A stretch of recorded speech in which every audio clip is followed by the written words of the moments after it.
Very good afternoon, everyone. My name is Adam, and today we're going to explore the topic demystifying health informatics. And this is the abstract that was prepared. Fundamentally, we're going to look at what informatics really is because it gets confused at times as synonyms for digital health, health tech, or even analytics. And of course, several components, what really constitute informatics, health informatics, and why it is important in the grand scheme of things in enabling patient-centered care, interoperability of information, and how it actually supports patient safety and improving quality of care. And that is the official abstract. What we really want to do today is to look at the underlying reason why direct application of technology into health and healthcare is usually insufficient. It is important, absolutely, and we all recognize that we need to do that.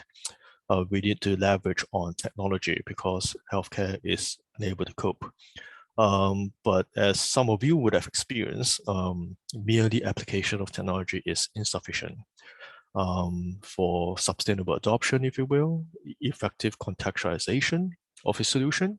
So best practices that works in other industry, when you try to apply them in the world of health and healthcare, simply fails to manifest the intended benefits.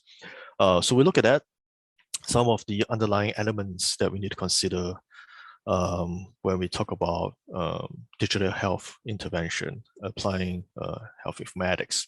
So that's the main thing we're going to be concentrating on for about the next 60 minutes or so. It may be lesser, depending on the interaction that I get. So again, my name is Adam. I'm currently serving as the Chief of Smart Health Leadership Center. I'm not going to go through this, but feel free to connect if you guys have any questions pertaining to the course, to the lecture. So before we begin, we need to set on the same page to try to get some of the concepts clarified before we can even have a meaningful discussion, if you will. So before we begin, we're going to talk about why informatics, the million-dollar question. Why should we even be bothered about talking about informatics? And it stems around the concept of healthcare quality. When we talk about healthcare quality, there are multiple components. Some of the more common ones you'll find would be definitely patient safety. Then, of course, the overall patient experience, and of course, clinical effectiveness. If not, why bother talking about quality if clinical intervention is not effective? So also, in total, the whole idea is to enable quality of care. So what does it constitute of? Well, first and foremost, we want to prevent and reduce risks, errors, and harm that may potentially occur to patients during the provision of care itself. It could be intentional or unintentional, sometimes due to human errors, because humans are not machines. We will feel fatigue. We have our own sets of biasness. We have limitations. Some of the more common errors, if you will, with regards to patient safety will be medication errors, adverse drug reactions, very importantly, improving communications across the continuum of care, not just within a healthcare setting, and of course, compliance to guidelines. Now you might be thinking, hey, this is a no-brainer, right? Compliance to guidelines. This are healthcare professional who does certain sets of activities day in, day out. Well, so if you apply this to COVID, ever-changing rules, new clinical protocols, under stressful environment, you start to appreciate why you need certain technological intervention to help healthcare professionals become better healthcare professionals. So with the grand realm of scheme to quality, the first one, of course, patient safety. There's also another extending patient safety. You want to optimize the performance of the healthcare system that we're involved in. And I'd like to very briefly introduce you to the IHI triple aim framework, which is a really comprehensive framework approach to optimizing health systems performance. So what does it entail? As the name implies, there's three aspects of things, which is really improving the patient's experience of care. This includes quality, as we've talked about, and satisfaction, which is two separate items. Improving the health of the targeted populations. So if you apply this to your clinical stakeholders of interest, and that will be your targeted populations. So it could be pediatric, could be geriatric, could be the community, could be the workforce. So if you, case in point out here, IHiS workforce is a population by itself. Singapore citizens is another population. If you go by cluster where we divide it up, NSG has their own population, which they are catering for. Similarly, SingHealth, IHiS, etc. And there will be differences. So for those of you who are familiar, you will get maybe a little bit more elderly patients if you look at the NSG cluster. So the demographics are different, and this will affect how you plan for health services, which will affect how you plan for digital health intervention. And of course, we want to, at the top point, we want to reduce cost because, as with all things in life, someone has to pay for it. We want to control cost, the provision of healthcare, or else it may become not sustainable. So this is the triple aim. So if we were to break it down, what I said earlier on, we're really talking about the intended population, whichever population you're looking at, improving the experience of care for that particular population while reducing capital costs. Now, there's a fourth factor that's been coming out in recent years. It would be improving the provider's experience. So when you add this particular dimension in, is the quadruple aim, which is a extension of the IHI triple aim framework. Why is this important? And so I used to joke even before COVID, when we're doing digital health projects. I say, how about me? I'm a healthcare professional. So how about taking care of me while you improve the health system? And over time, you can actually see that provision of care does take a toll to healthcare providers. So even before COVID, you'll see that clinicians, healthcare providers, paramedical workers, they're usually overworked. Again, way before COVID. So the easiest example, live example you can find in Singapore is you go to KK Women's and Children's Hospital. There's actually a McDonald's there. You find that the people eating McDonald's are mostly healthcare professionals. They'd be wondering, hey, it must be healthy. I used to work there, so I used to joke with friends that it must be healthy, while we are showing patients that we endorse McDonald's on a daily basis. But that's actually not true because we're so busy. You simply don't have time to eat. So this is one of the options that they have. Of course, things are getting better. But we have to take care of our healthcare professionals while we improve the healthcare system. So quality, and as well as patient, the triple aim, the quadruple aim framework. The third aspect why we need to look at health informatics is that we want to work towards patient-centered care. Singapore has been progressively working towards this model of care. Traditionally, we have the physician-centered care. What does that mean? So you go to the physician, and you're the one who actually has to figure out what's the next step, what to do. So of course, there are help along the way, but there's no seamless coordination. You have to figure out. This actually was the case in Singapore quite some time ago, but no longer because we're moving towards patient-centered care. It is still not perfect. In order to enable patient-centered care, you must have the continuum of care ecosystem in place. So if you trace back Singapore's evolution in terms of the cluster. We used to have two. When I started working in healthcare, it used to be two, Singhao or NSG, that's it. IHiS didn't exist back then, so it's two cluster. Then they move into a 6 cluster, then now 3. What they are trying to do is to enable a seamless integration of primary care, acute hospitals, step-down community care. So it's an evolution. But what they're really trying to do is to work towards a continuum of care where you can implement patient-centered care. And with healthier FG, healthier SG, we are moving towards person-centered care. So you're moving upstream to preventive health. And this would be something that you would need technology's help. But one thing, so this is a little bit, this is one section I'll expound a little bit more, is that a lot of people actually get confused on what patient-centered care is. This is the official definition from the Institute of Medicine, which is defined as provision of care that is respectful of and responsive to individual patient preferences, needs, values, and ensuring that patient values guides all clinical decisions. It is not giving the patient whatever they wish or want.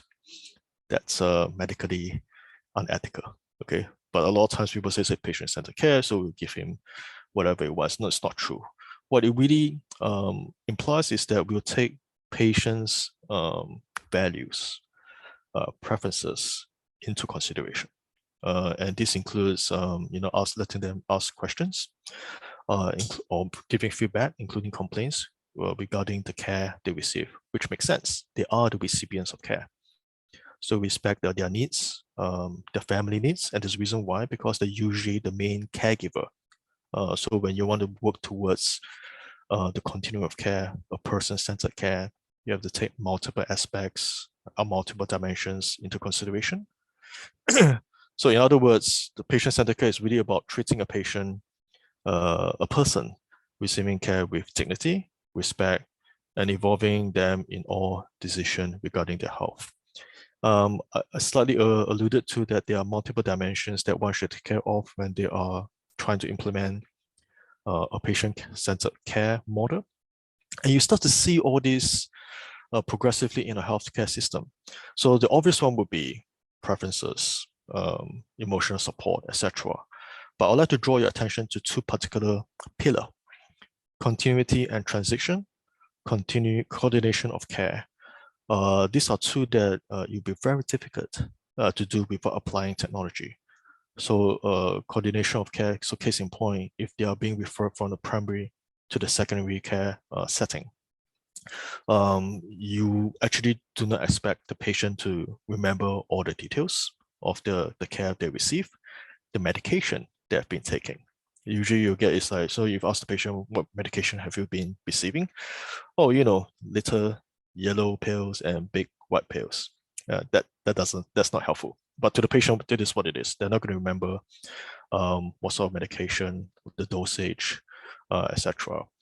So similarly, continuity and transition when they move to another care setting. So this is where technology will help you, case in point, your electronic medical records and what have you. So 8 pillars of patient-centered care, which is very important when you do strategy planning and etc. And the thing is that when we try to implement patient-centered care, there are always barriers because it is quite difficult to ensure a seamless, true patient-centered care. What we have in a lot of settings are department-based or specialty-based patient-centered care. So case in point, if this is a cardiology patient, you actually have a patient-centered care with regards to everything cardiology. But if you want them to actually, work with another clinical discipline, which is quite normal because a person may have multiple chronic disease, things get to be a little messier, and it's quite difficult to coordinate for various good reasons. So some settings actually put in patient care coordinators, but it is equally as difficult for them as well because of the way the system is structured. So it's difficult for patients, the same underlying reasons, maybe slightly better for coordinators, but it's still difficult. However, patients do not view their hospital experience by departments.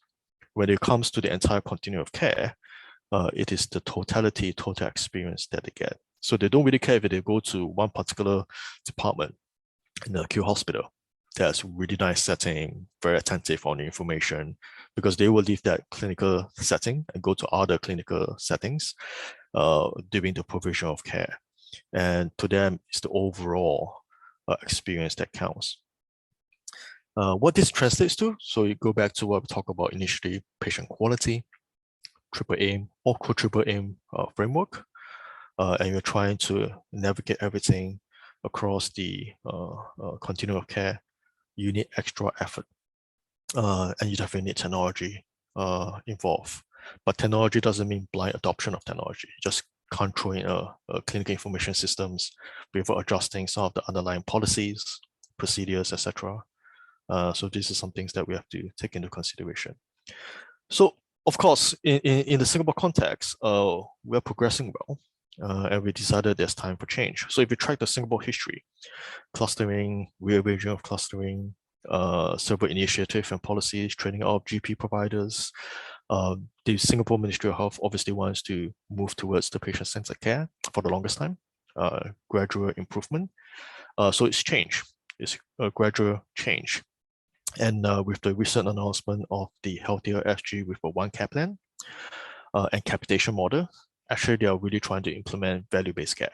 Okay, of course, whatever setting that's unique to Singapore. So, you know, we do realize that we need to change in order to deliver value to the patient with regards to provision of care. Now, here's the thing that we usually see wherever we want to implement change. We will try our best, of course. And you will realize that in many settings, when you do one minor improvement, you actually break a lot more things that is actually working. And why is this so? For those who are interested, you can go and do some research. The topic is actually clinical microsystems. If you don't want to do the research, come over to IHiS. We have courses on that. But basically, what happened is that in all settings, clinical departments are responsible for their own clinical specialty. It is a given. In terms of budget, authority, manpower, resources. So they will try to improve their own departments. Makes sense, right? So one hospital, just one department, that's what their jurisdiction and authority ends. But imagine every single department across the entire healthcare setting, they start to improve things on their own in silo. They move toward multiple directions. May or may not work out to be best when you string things together. So 1 + 1 doesn't necessarily equal to 2. If you do it well, it equals to 3. If it doesn't do it well, you know, it's maybe 0.5. And to the patient, that is not something that that's not welcoming. They want things to be seamless, coordinated. So if you draw it back to the patient-centered care model, continuity and transition, okay? And the reason why this is so frequent in the world of healthcare, in Singapore, around the world actually, is because healthcare is a complicated discipline by itself. Even before you apply technology, it's a very complicated discipline. So to articulate in a very quick manner, and this is something that a lot of people don't get, is that if you apply traditional methodology in healthcare, it simply doesn't work. Be it you know, strategy, growth, etc. In a business, you grow your market share to earn money. In healthcare, you don't encourage people to forsake to earn money. So when you have the fundamental differences, you apply all sort of frameworks that make sense when you present it by consultants. You know, that absolutely makes sense, but I can't apply it in healthcare. A lot of people somehow can't see past that because they don't have clinical experience. And they always get into this cycle where they say, I'm going to try to apply these best practices in healthcare, but somehow it always doesn't really work. So healthcare is indeed different, okay? And this has been articulated recently by Minister Ong last year in October 18. He actually announced that, hey, digital disruption in healthcare is unlikely to happen as quickly as other sectors. It's a given. When this particular article came out, we were sort of amused. We says you're stating the obvious actually, but someone actually reminded me, says, Adam, because you work in healthcare, you work in a clinical setting before, it's actually really not obvious. It's actually obvious to a lot of people who are not working in the industry. People keep wondering why healthcare is lagging behind. There's actually fundamental differences. What are the fundamental differences? I'm not going to go through all of them because you guys work in healthcare. But if you are interested in finding more, come talk to me. But fundamentally, healthcare is really more complicated. There are regulatory differences, there are workflow differences, etc. Why do I put that up? So initially, I talk about why informatics, because we want to enable quality. We want to reach the AAA framework. We want to provide value to the patient-centered care. So how do we do that? We did apply technology. But of course, it's not blind adoption of technology. So how do we do it? We try to do digital transformation. So this is the next section I'm going to talk about. What exactly digital transformation is about. So there are some common terms you will find when people talk about digital transformation. The most common is digitization. The next term that you find all the time is digitalization. It is not synonyms. They do not mean the same thing. And this is the first very important clarifying factor. Digitization merely refers to changing things from an analog to a digital form. So case in point, if you look at the radiology department, instead of using wet film, where you have chemicals to develop them, now you use PAC system, acquisition device, you acquire digital images. That's merely just digitization. You put in a tool, you place the same work processes. Digitalization, however, is defined as the use of digital technologies to change a business model, to provide new revenue or value-producing opportunities. It's the process of moving towards a digital business. So you need technology. You need digitization when you do digitalization, but they're not the same. One is really talking about tools. The other one is talking about strategy and operations. How are you going to change your business model? And then you apply the tools. So very important concept. Why do I say so? I've seen so many folks that go on the internet and start reading articles. And then they, because some articles are poorly written, and they get confused, they come back, they try to apply some of the concepts. So you have a wrong starting point, if you will. Okay. So while there is no digitalization without digitization, the two terms are not the same. But there's actually more. So allow me to further clarify the two concepts and introduce the third one. Before I do that, sorry. So what does digital transformation entails? When I talk to a lot of folks, including IHiS folks, I say, okay, we're going to implement digital transformation strategy. So what do you think that it entails? A lot of people tell me new applications, equipment, cloud computing, analytics, all the fancy stuff that comes out. I actually call them marketing buzzwords. And they are really digital distractions. They're just digitization tools. All these are tools. If you don't know how to use them, they're not very useful. Okay, so let me clarify more and articulate on the difference between digitization and digitalization. I'm going to use the example using thermometer. We're familiar with the traditional analog thermometer. I still have one. Keep it as a backup in case my digital thermometer doesn't have any batteries. So how does the traditional thermometer works? Chemical reaction. It reacts to temperature, mercury rises, right? So how do we apply technology, transform it from analog to digital? Very simple digital thermometer. That's it. Nothing too complicated. And we find this everywhere. You get it from Shopee or Lazada, etc. So what's the digitalization example of this? So my example here is a thermometer patch on a baby with their monitoring devices. But you can apply this in multiple contexts. So COVID patients, A&E, etc. So if you have this patch, you put it on a patient, it monitors the patient 24/7. You have baseline data. You do not disturb the patient just to get a temperature. So right now what you have is, in this case, baby, maybe periodically every hour, the nurse have to stop whatever he or she is doing, wake up the baby, or maybe by accident, but they're trying to take a temperature, right? What's the complications? Nurses get distracted, patients get disturbed, or if a COVID ward situation, you don't really want to go near the patient, you want to provide care, but at a safe distance. With technology like this, it's still using technology, but obviously you change the way you actually deliver care, your business model. You actually have a continuous recipient of the temperature. And because you have baseline data, you put in AI using the device there. The moment the temperature starts spiking, you actually alert the nurse or the medical professional as and when. So it changes the way you work, your business model. This is digitalization. But of course, a nurse does more than taking care of temperature, right? So they have other duties. So if you automate one aspect without looking at the other aspects, it is useful, but actually not super useful because it is actually different modalities of work. So what we really want to do is digital transformation. So it's actually looking at things in totality, thinking of new models of, in this case, modifying your clinical processes, optimizing your resources, culture, and patient experience.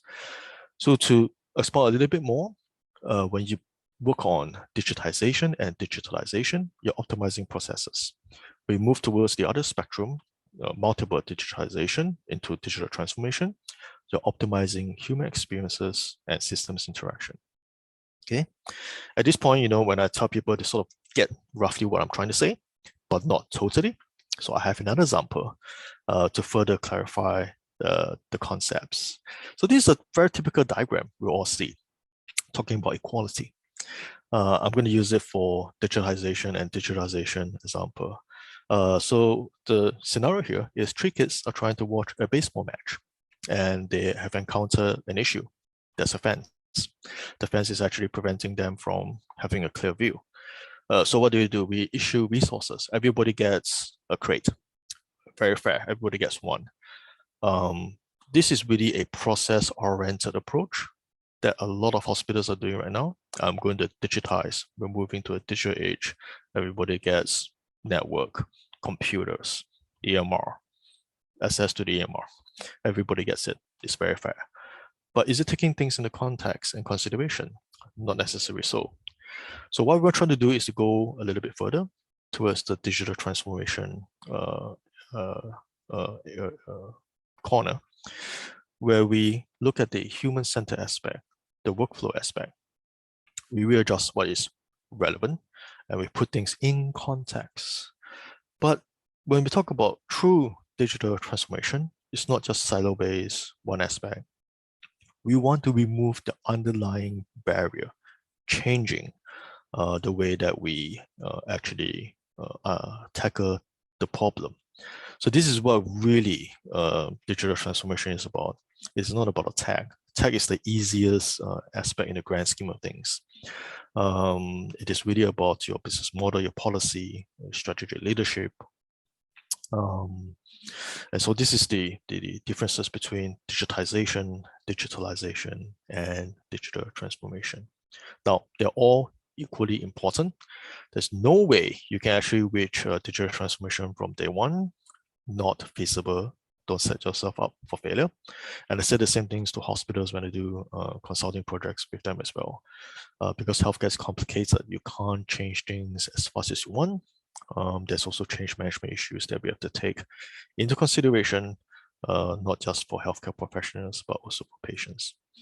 Now with that, I'm going to move on. So informatics, we talk about digitization, digitalization, and digital transformation. And those concepts previously applies to most industry, of course, including healthcare. So what is the role of health informatics? First, we have to look at what informatics is. It is actually often confused as a synonym for digital health or health IT. I get it all the time. And sometimes they say, hey, I use IT, I use my mobile phone in the provision of care. That's health informatics, right? Actually, no, that's really just using tech, digitization, right? So this causes certain perceptions, expectation-related issues leading to barriers towards effective utilization of informatics in the real world. And we'll try to clarify some of these concepts today.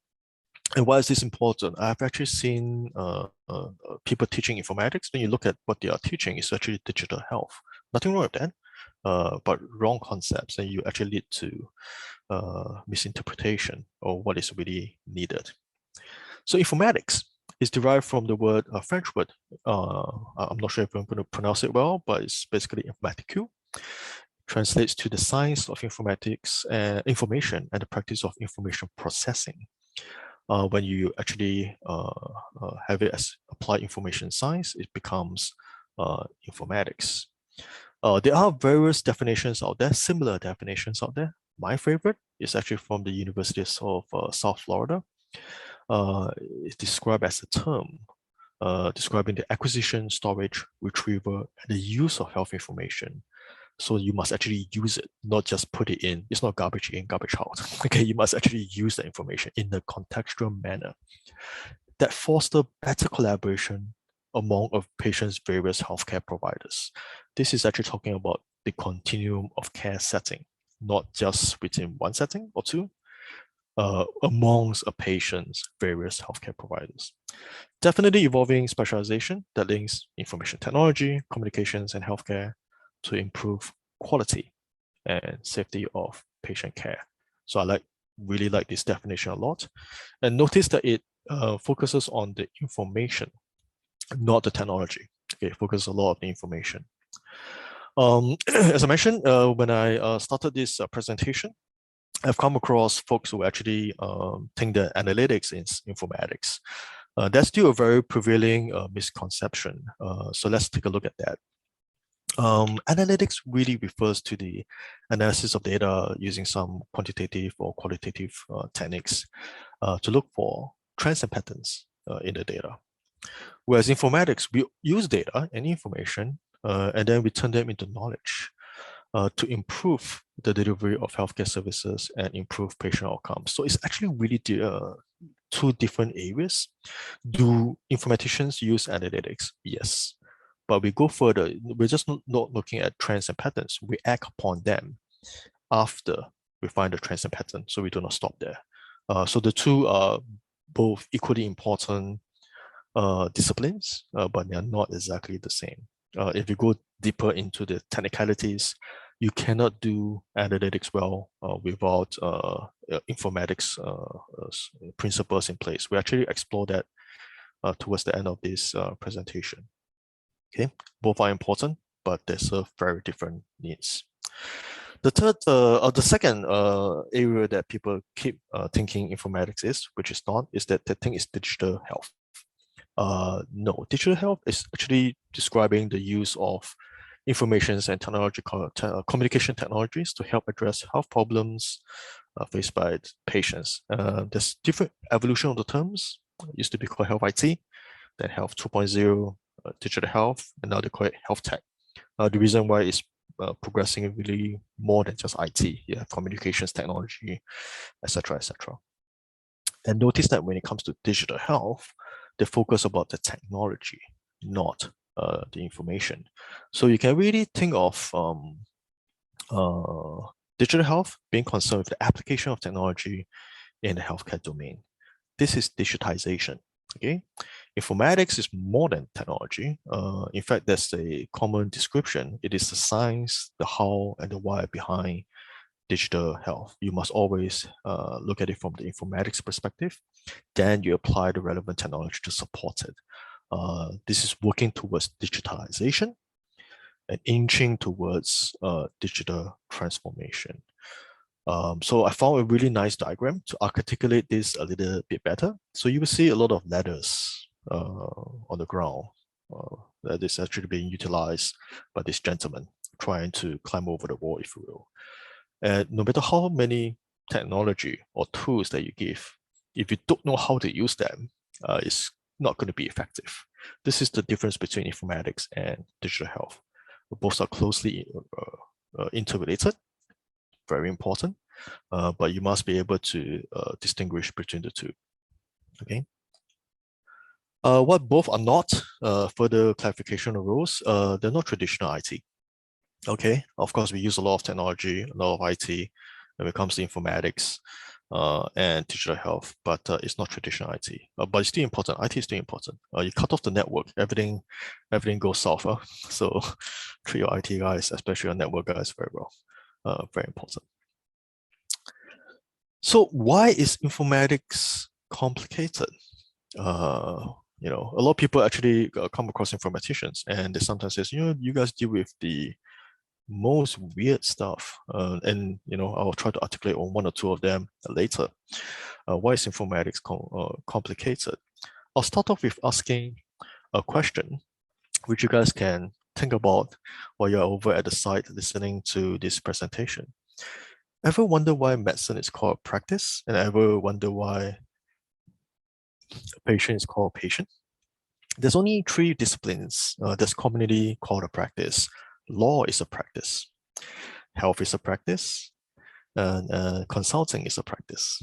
The rest is usually art, science, and these 3 is practice. Yeah, as you think about it, there's some shared similarities between the 3 domains: consulting, medicine, and law. Now, the example I'm going to give is a verbal one. Think about the last time you actually visited a medical doctor, a physician. Hypothetically, let's say you have a flu. So I have a flu. I'm going to look for a physician to get myself treated. You go in, you see the physician. The first thing they do is they'll ask you what happened. It's not going to run a diagnostic test. They'll ask you what happened. Most of it is, okay, I got caught in the rain. I didn't really sleep well. Been doing OT. IHiS is working me very bad. I haven't slept for 3 days. Got a fever. So the physician actually first asks you why, because they don't know. They only ask you why. Next thing is the next thing, most probably the generic scenario is, okay, I'm going to give you this medication. Go back, take it. If it doesn't work, come back. Is this a typical scenario, right? And this is how medicine works. It's an art and a science. There are scientific aspects to it. There's an art to it. So the more you practice medicine, the better you get. That's why it is a practice. Okay. And the reason why you're called patient is, please be patient while I figure out what is wrong with you. Okay. This is not a joke. This is true. Okay. So you must understand the differences between how healthcare is and how it is different from other industry, so you can actually appreciate the nuances and know how to communicate with clinicians. Okay, so again, this is how patients are, and this is nothing new. So we have trial and error medicine. That's why we have clinical trials, evidence-based medicine. Why is it called evidence-based medicine? Because it changes all the time. When we have new evidence, new literature, new proven science, we move them from research lab into actual implementation, your best practices change. So case in point, COVID. You see from 2 years ago, our practices for measurements against COVID is very different from our measurements now for various reasons. The disease has changed. Okay, we have new intervention, vaccines, safe distancing, etc., etc. So this is the difference between the 2. Now, let's come back to the world that most of you guys are familiar with, technology. How does technology work? How do you actually go on and implement, digitize things? IT works very well when there's a process routine that you can automate, accelerate, optimize, calculate. So imagine the scenario of flu. Today, you're trying to optimize clinical workflow. You're trying to produce a solution for your clinical information system. And you ask the medical doctor, so how do you diagnose? Can you give me an example? They will give you an example. That's one of the many ways they practice medicine. But if you're not clinically trained or you're not familiar on how clinical folks think, you will take that example as the gospel of truth, and you will try to automate it. And when you present it back to the clinical folks, they'll look at you and say, this is not what I want. And I guarantee you, you have been, if you work long enough working with clinicians, you have been seeing this scenario quite often.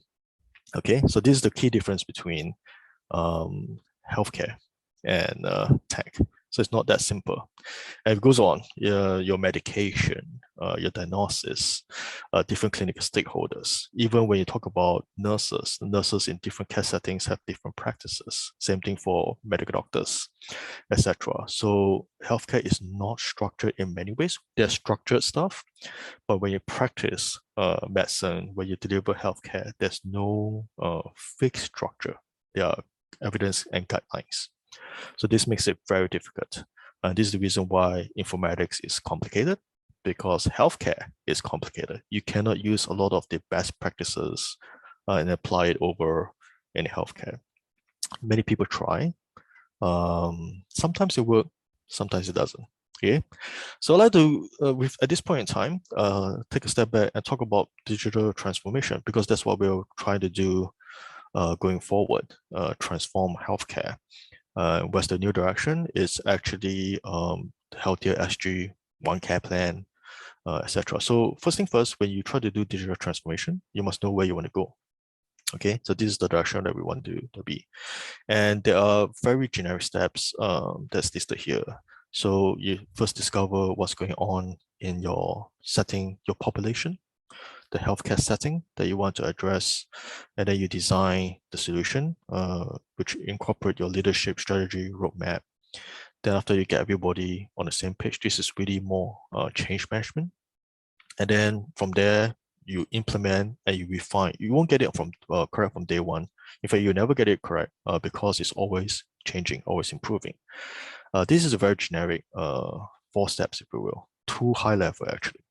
But if you think about it and you look at this, there's nowhere I talk about technology. Technology is actually the easiest part. You figure all this out. You will figure out what technology to apply. So instead of looking at the fancy buzzwords of technology and then figuring them where to apply them, you should actually look at what is the business model's needs, where is it going, or what is needed to.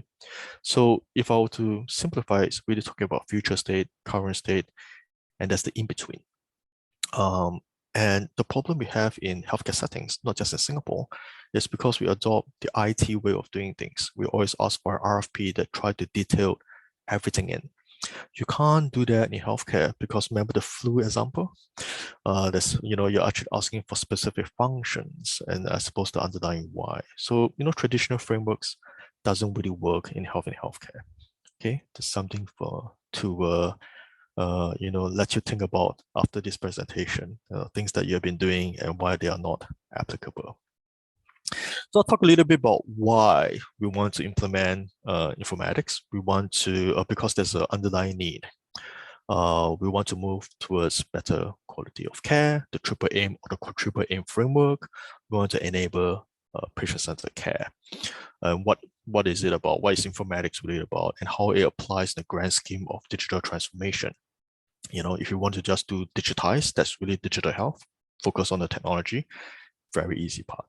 You want to transform, you want to ensure continuity for the patient during the entire continuum of care. You have to look at digitalization, you look at informatics, but again, still informatics is still a tool.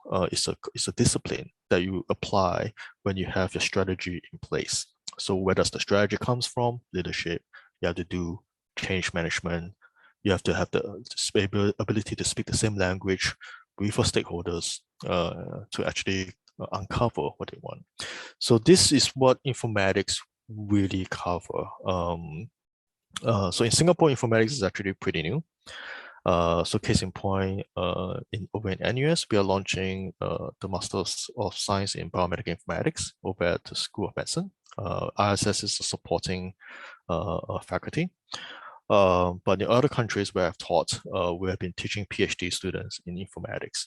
And a lot of time when new students comes in, they'll be surprised that we're actually not super tech focused. We actually teach psychology because you have to interact and try to convince end user to adopt solutions. So you actually have UX design, design thinking, which is to and ensure that your processes and your human-centered aspects of things get covered before you apply technology.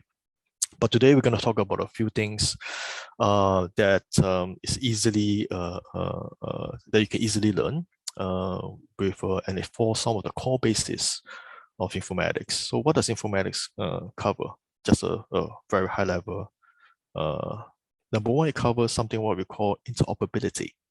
Okay, and what interoperability does really means is that ability to share data and use that data. So two definitions, 2 points: share and use it.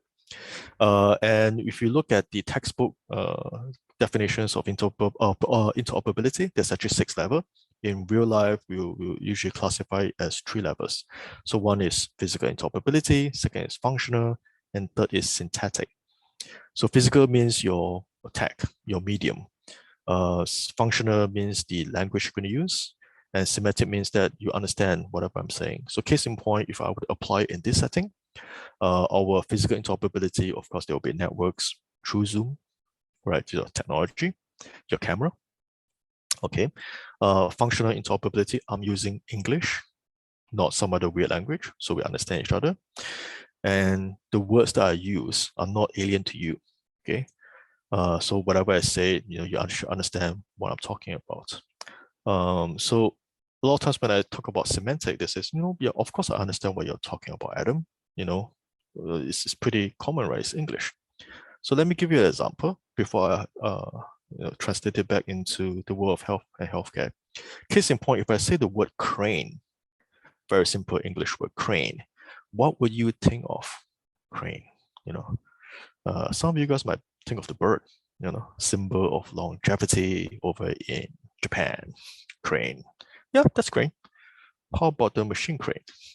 That's crane as well. Now you say that this is pretty obvious, right? Now think of medical diagnosis. You're asking physicians to type in their medical diagnosis. There's many ways to articulate the same context. Then now you start to think about why you force clinicians to have drop-down boxes. This is exactly what you're trying to solve. A lot of people don't know why it's a drop-down box, because when I come over, the application already had drop-down box, so I do drop-down box. What you're trying to do is to facilitate interoperability. Now, is that the right way to do it? That's another question. Drop-down boxes are not the right way to do it. But this is a simple one. So you talk about diagnosis, medication, dosage, right? This is what we're trying to prevent. We're trying to ensure that what you say, what you want to do is not misinterpreted by another healthcare provider. So health informatics actually does that by controlling lexicon.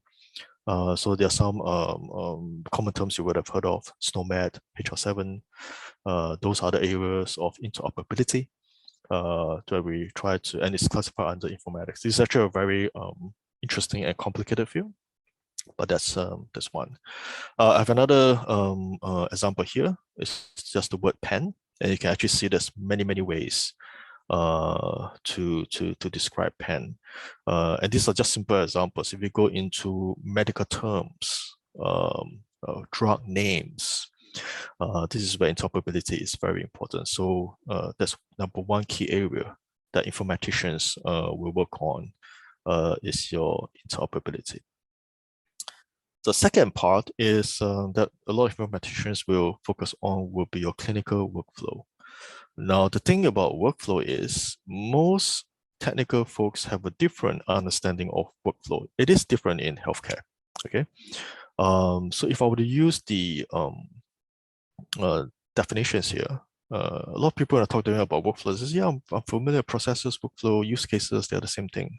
But they're actually not. So processes is a collection of related structured activities or tasks that produce a specific service or product. And that's rules and order, if you will.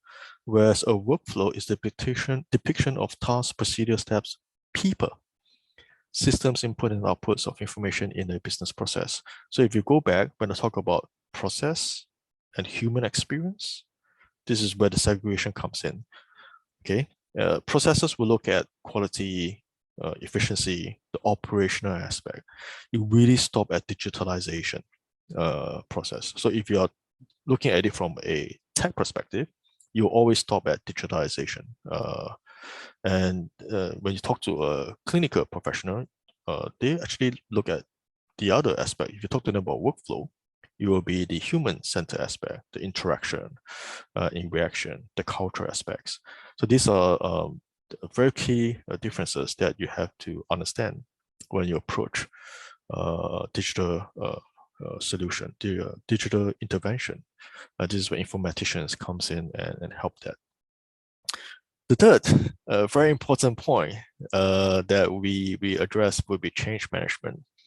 I really like this meme where Donald Trump says that nobody knew that healthcare could be so complicated. In all honesty, everybody knows healthcare is complicated. But when they truly are involved in trying to work in healthcare, then I realized that I didn't know it was so complicated, right? There's different persona. A nurse is not necessarily the nurse that you think of. A nurse in country A and a nurse in country B is different. Even when the nurse in Singapore, in geriatric and pediatric, it's different. So you expound on that. So many different personas, limitations, etc., etc. So how do you actually do change management because of the way that they think and react? So healthcare is different. So change management is the third thing that we do a lot as informaticians. That's why we have to learn psychology. Yeah. So the question is, if that's the case, how is it different? So I've conducted some class over the years for both segments. It never fails to amaze me. You look at the reaction after I go through the literature, as I didn't know that. So same thing, you go back to the Donald Trump reaction. I know it's complicated, but I didn't know it was that complicated. So with this, what I was trying to do is to illustrate to you some of the complexity of informatics. What informatics really is, it's not digital health. It's not just throwing technology at a problem. That has been done, tested, and failed for many years. Unfortunately, we still do that. We look at a problem and says, oh, tech, just throw in analytics, that will fix it. Faster network, better EMR system. No, it doesn't work that way.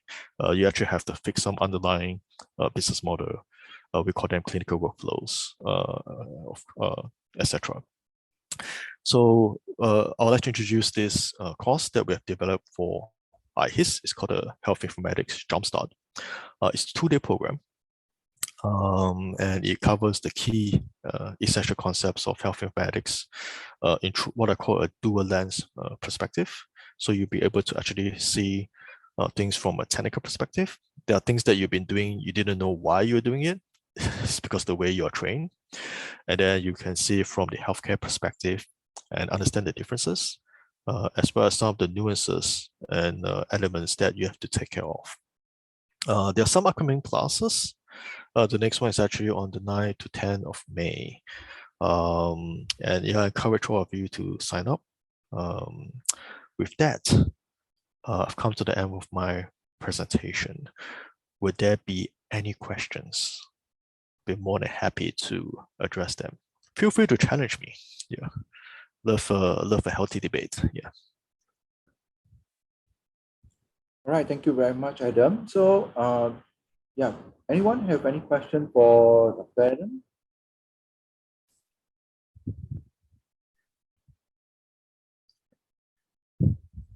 I guess they're all too shy. But if you No, wish you to, can type it into the chat as well. that works. Yeah.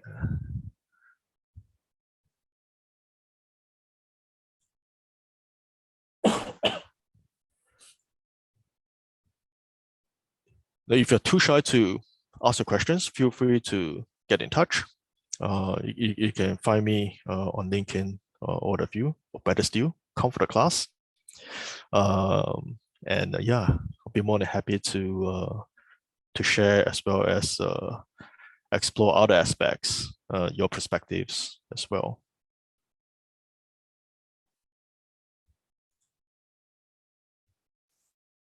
Okay. No one has any question for Adam. Will the slides be provided for reference? The recording will be posted up on our IHiS Academy workplace group. Yes. Right, thank you. Timing. Thanks for that. Okay, so we have a question from Karthik, right? What's the biggest challenge impedance in implementing health tech? That is a multi-dimensional question. But contrary to popular belief, it's not money. A lot of people say no money to implement health tech. I tell you, health tech is the easiest. Anything you can solve with money. It's not a real issue. The greatest challenge is identifying what is the correct health tech to implement in a correct context and manner. Yeah, that's more difficult. Yeah, it's easy to throw in tech, but if you go back to the diagram I had earlier on, where a man is standing on multiple ladders, if you are not able to apply things in context, that would be a huge challenge. URL for the class. Okay, the code didn't work. I'm so sorry for that. The alternative is to contact No worries, Adam. IHiS Academy. Yeah, Yeah. the classes are actually posted up into the IOMS. So if you log into IOMS, you'll be able to see the classes. And that's I think Young Kim's question. And Leonel, I hope I get your name right. Is health informatics considered a practice as well? It is. It is. You can actually get board certified in the United States. Yeah. Right. And Roger has a question: is the course technical? So I don't think technical in the sense that you'll be doing architectural diagramming or even putting to a certain extent, if I'm not wrong, right, Adam, for the Yep. for the 2-day course. So the course is actually the reason why it's called Jumpstart is to get you up to speed, understanding the nuances and differences. Then you can go on and apply whatever you have learned in context. It doesn't have to be technical. So case in point, even between the realm of IT, you have well, if I don't know if this is the correct way to phrase it, but you have non-technical IT professionals as well. So UX, UI designers, for example. But once you understand the concepts, how you interact with clinical stakeholders, then you can apply whatever you're doing accordingly. Yeah, so that's the intention of the course. Yeah.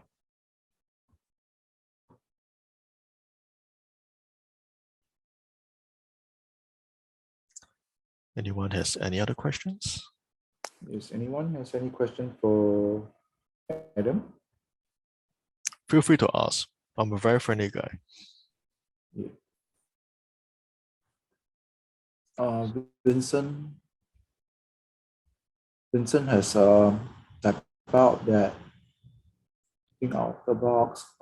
Okay, there's this point about healthcare is so complex. So what is the key that healthcare is so complex? And then is it a case that is due to patient safety? The reason why healthcare is complex is the end product is actually human health. And unfortunately, that's not man-made. So if you look at a lot of other industry, there are fixed rules. Number one, so logistic, finance, those are man-made rules. When you actually make the rules, it's easier to control the outcomes because you can define what is acceptable outcomes. That's one. And number two is when it comes to health and healthcare, there are a lot of external factors. So that is not within your control. So that's the reason why it's so complicated. So I'll give you an example. If today you were to go and see a physician, and then they give you, the physician gives you medication, you still have to eat the medication, right? So you expound that, people don't adhere to medical treatments. Why? Of course, then you have to design your digital health intervention, taking all this into consideration, why people do not take care of themselves, even though they should be. So non-adherence, don't exercise, people still smoke. You ask any smoker you know you shouldn't be smoking. Chances are they know, but they don't care. Why?